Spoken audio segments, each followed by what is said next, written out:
নমস্কার বন্ধুরা, মানবীর রান্নাঘরে আপনাদের সবাইকে স্বাগত জানাই। আমার আজকের রেসিপি মাশরুম মশলা বা মাশরুম কষা। তা যারা মাশরুম খেতে ভালোবাসেন না তারাও এইভাবে যদি বানান তাহলে অবশ্যই খাবে, খুব ভালো হয় খেতে। তা করে দেখতে পারেন এইভাবে। তো মাশরুম এখানে প্রায় 200 গ্রাম মাশরুম আছে। আমি এটাকে ভালো করে ধুয়ে তারপরে একটা গামলার মধ্যে গরম জলে 5 মিনিট ভিজিয়ে রেখেছি। এর গায়ে অনেক ময়লা থাকে, তাহলে সেগুলো বেরিয়ে যাবে। এমনি ধুলেও বেরোয়, কিন্তু এইভাবে আমি ভিজিয়ে রেখেছি, এটা আরও ভালো হবে ওই জন্য। তারপরে এটা আমি 5 মিনিট পরে দেখুন গায়ে থেকে কত, ধোয়ার পরেও এই গরম জলে ভেজানোর পরে এই কত মানে একটা কীরকম একটা কষের মতো বেরিয়েছে। যাই হোক, তো আমি এগুলোকে ভালো করে জলটা ছেঁকে তুলে নিচ্ছি। আর তারপর এটাকে টুকরো করে নেব। অর্ধেকটা করে নিয়েছি, কেউ চাইলে 4 টুকরোও করতে পারেন, তবে বেশি বড় নয় তো 2 টুকরো করলেই ঠিক আছে। এগুলো বাটন মাশরুম, তো এইভাবে কেটে নিয়েছি এগুলো। তারপরে এখানে আমি কয়েকটা জিনিস মাখিয়ে এটা 10-15 মিনিট রেখে দেবো। আমি হাফ চামচ নুন নিয়েছি, একটু কাশ্মীরি লঙ্কার গুঁড়ো নিয়েছি সামান্য হাফ চামচ মতো, হাফ চামচ হলুদ নিয়েছি, আর 1 চামচ বাটার নিয়েছি। আমুলের যে বাটারটা হয় ওই বাটারটা 1 চামচ নিয়েছি।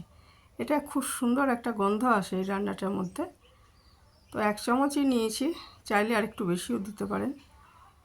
তো দিয়ে তারপরে এটাকে আমি খুব ভালো মতো মাখিয়ে 10-15 মিনিট রেখে দিচ্ছি।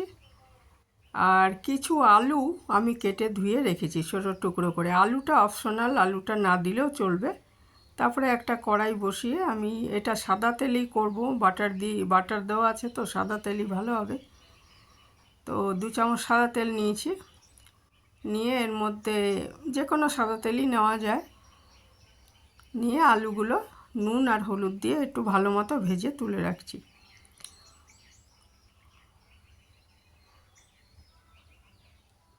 একটু মিডিয়াম আঁচে একটু ভেজে নিচ্ছি। তো ভাজা হয়ে গেছে, আলুটা তুলে রাখলাম। তুলে এর মধ্যে দরকার হলে আরও 1 চামচ সাদা তেল দিতে হবে। দিয়ে আমি একটু গরম মশলা ফোড়ন দিয়েছি, এলাচ আর লবঙ্গ, আর কিছু দিইনি। দিয়ে এবারে 2টো মাঝারি সাইজের পেঁয়াজ আমি ছোট করে কেটে রেখেছিলাম, সেগুলো আমি এর মধ্যে দিয়ে দিলাম। চাইলে এখানে টুকরো করা পেঁয়াজের পরিবর্তে পেঁয়াজ পেস্ট করেও দিতে পারেন। তারপরে পেঁয়াজটা খুব ভালো মতো ভেজে নিচ্ছি। এটা একটু ভালো মতো মোটামুটি একটু ভাজা হয়ে গেলে এর মধ্যে আমি দেব হাফ চামচ আদা বাটা আর হাফ চামচ রসুন বাটা। রসুন বাটা দিয়ে দিয়েছি আর এই আদা বাটা দিলাম, দিয়ে এটা খুব ভালো মতো ভেজে নিচ্ছি।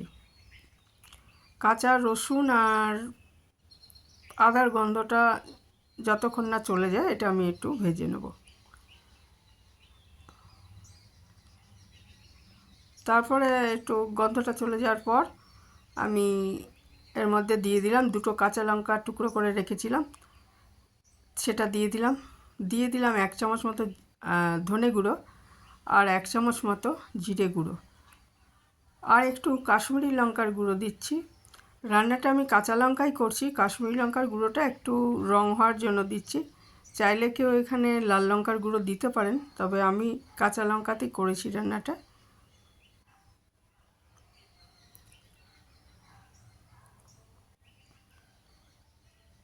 এরপরে আমি 2টো মাঝারি সাইজের টমেটো পেস্ট করে রেখেছিলাম, সেইটা টমেটো পিউরিটা এর মধ্যে দিয়ে খুব ভালো মতো আমি এটা কষিয়ে নিচ্ছি।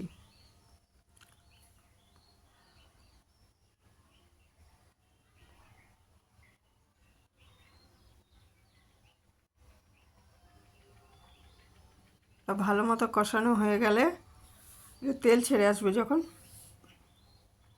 তখন এতে আমি ওই যে মাশরুমটা মেখে রেখে দিয়েছিলাম, একটু জল ছেড়ে এসছে, নুন টুন দিয়ে মেখে রাখা হয়েছিল তো সেটা আমি এর মধ্যে দিয়ে দিলাম।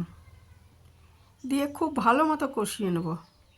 যতক্ষণ না এই জলটা শুকিয়ে যায় ততক্ষণ এটা ভালো মতো কষিয়ে নেব।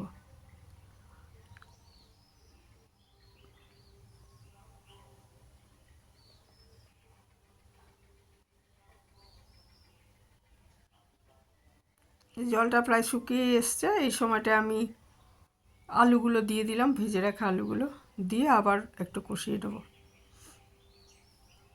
আর এর মধ্যে খুব সামান্য হাফ চামচেরও কম একটু চিনি দিতে পারেন যদি পছন্দ করেন, যে একটু মিষ্টি মানে স্বাদটা ভালো হবে আর কি। আর যারা একেবারেই মিষ্টি পছন্দ করেন না বা চলবে না তারা দেবেন না মিষ্টিটা, তাহলেও ভালো হবে খেতে।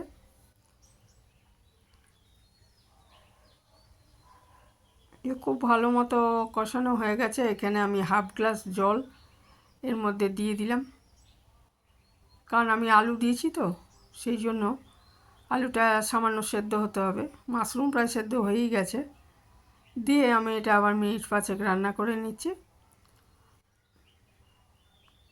একদম শেষে একটু গরম মশলার গুঁড়ো দিয়ে দেবেন। আমি শুধু একটু এলাচের গুঁড়ো দিয়েছি। আর সব শেষে দেবেন একটুখানি ধনেপাতা। তাহলেই রান্নাটা এটা ভালো করে নেড়ে নিয়ে মিনিট খানেক ঢাকা দিয়ে রেখে দিতে পারেন, তাহলে এটা পরিবেশনের জন্য তৈরি হয়ে যাবে।